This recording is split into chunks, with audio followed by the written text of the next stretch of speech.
สิ่งที่เป็นของไม่สะอาดนะครับก็เรียกจะแสวงหากินน้ำที่สะอาดก็ทุกวันนี้เรา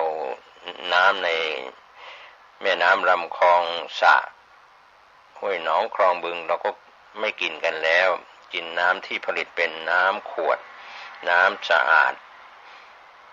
แทนก็เป็นเรื่องราวที่เกิดขึ้นในยุคปัจจุบันส่วนคนทุกข์ยากลำบากที่อยู่ตามชายแดนตามชนบทก็จะแห่กันเข้ามาอาศัยอยู่ในเมืองอันนี้ก็เป็นเรื่องจริงนะครับคนดอยคนชาวเขาชาวดอยหรืออยู่ในที่ห่างไกลในชนบทต่างจังหวัดต่างตำบลเรียกว่าไกลปืนเที่ยงก็แห่กันเข้ามาอยู่มาตั้งรกรากบ้านเรือนในตัวเมืองที่ในถิ่นที่เจริญกันมากขึ้นในเวลานี้พี่น้องชาวไทยภูเขาก็ดีหรือชาวพื้นราบที่อยู่ในต่างอำเภอต่างตำบลต่างจังหวัดที่ไกลห่างไกลความเจริญก็พยายามเข้ามาศึกษาในเมืองส่งบุตรหลานเข้ามาเรียนในเมืองเรียนจบแล้วในตัวเมืองในที่เจริญแล้วก็เข้าทำงานรับราชการทำงานเอกชนจบปริญญาตรีโทเอกในเมืองเข้ามาอยู่ในเมืองพาพ่อแม่ญาติพี่น้องเข้ามาอยู่ในเมืองส่วนคนนุ่งผ้าเหลืองก็จะมีภรรยา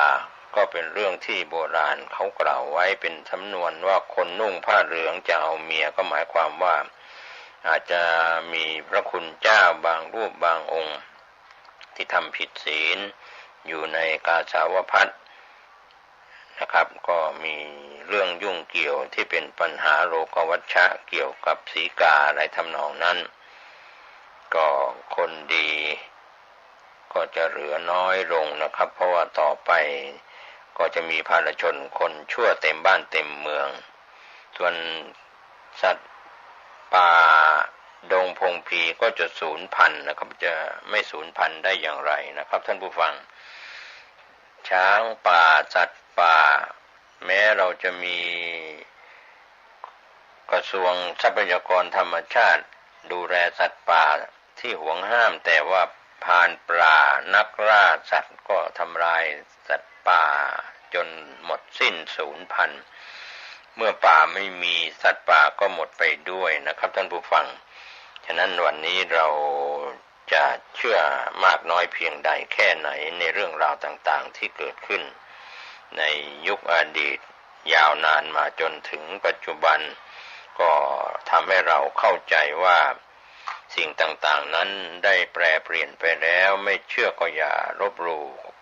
ปราชญ์บัณฑิตของคนทุกภาคทุกภูมิภาคของประเทศไทยหรือในต่างประเทศ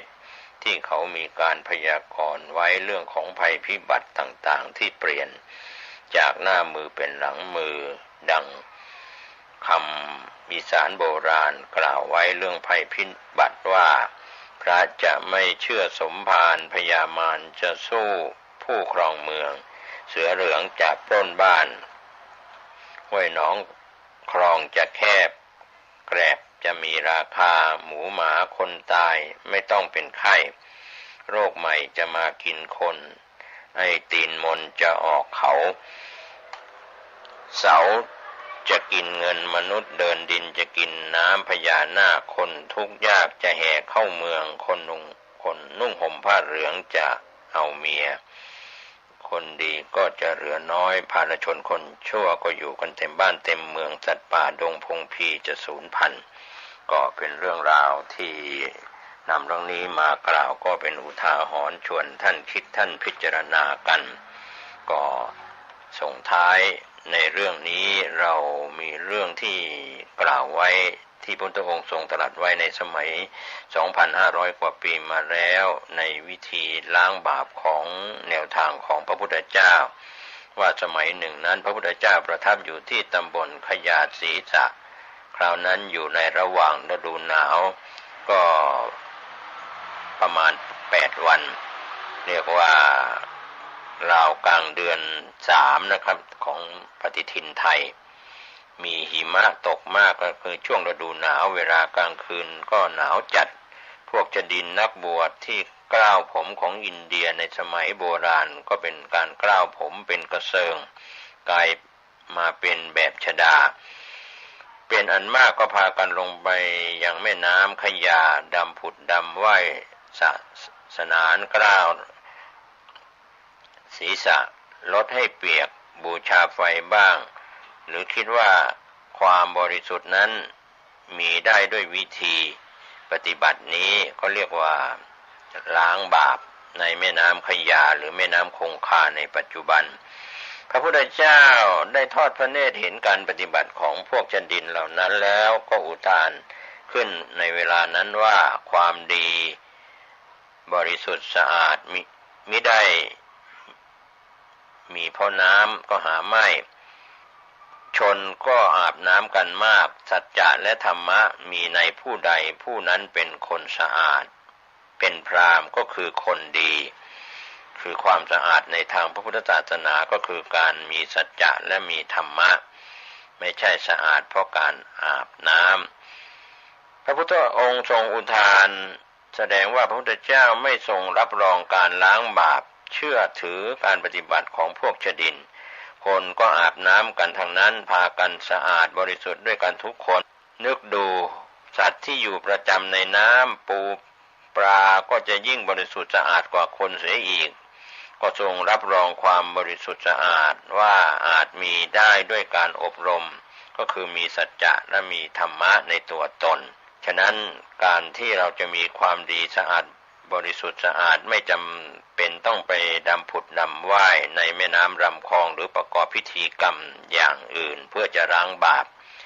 ขอให้มีสัจจะความจริงและธรรมะคือคุณงามความดีเท่านั้นก็จะเป็นคนดีบริสุทธิ์สะอาดลัทธิล้างบาปต่างๆของอินเดียไม่ว่าจะเป็นลัทธิของอุทกสุทธิอย่างชดินสามพี่น้องเป็นสิ่งไร้เหตุไร้ผลสิ้นเชิงการทำความสะอาดร่างกายด้วยน้ำเท่านั้นแต่ส่วนการปฏิบัตินั้นเป็นการมีสัจจะและธรรมะเพื่อความบริสุทธิ์สะอาดก็สมเหตุสมผลดังนั้นก็ขอให้ท่านพิจารณาว่าเราจะสะอาดกายเพียงอย่างเดียวไม่ได้สะอาดใจคือมีสัจจะและธรรมะเป็นเครื่องชำระล้างก็เป็นส่วนหนึ่งซึ่งชวนให้ท่านได้คิดได้พิจารณากันคำสอนของพระพุทธองค์ก็ไม่เชื่อในวิธีการอาบน้ำมนต์การอาบน้ำมนต์ลงสู่แม่น้ำคงคาแม่น้ำทั้งหลายหรือการตั้งบาตรน้ำมนต์อาบน้ำมนต์กันตามวัดวารามต่างๆก็ไม่ใช่เป็นวิธีล้างบาปหรือล้างกรรมอะไรได้แต่ว่าการมีสัจจะและมีธรรมะเท่านั้นที่จะช่วยให้ท่านสะอาดและบริสุทธิ์ได้วันนี้ผมเกษตรเพชรมิตรวิทยากรชวนท่านคิดหลากหลายเรื่องราวไปนำเรื่องของโบราณอาจารย์บัณฑิตชาวอีสานกล่าวไว้โดยย่อๆพอเป็นข้อคิด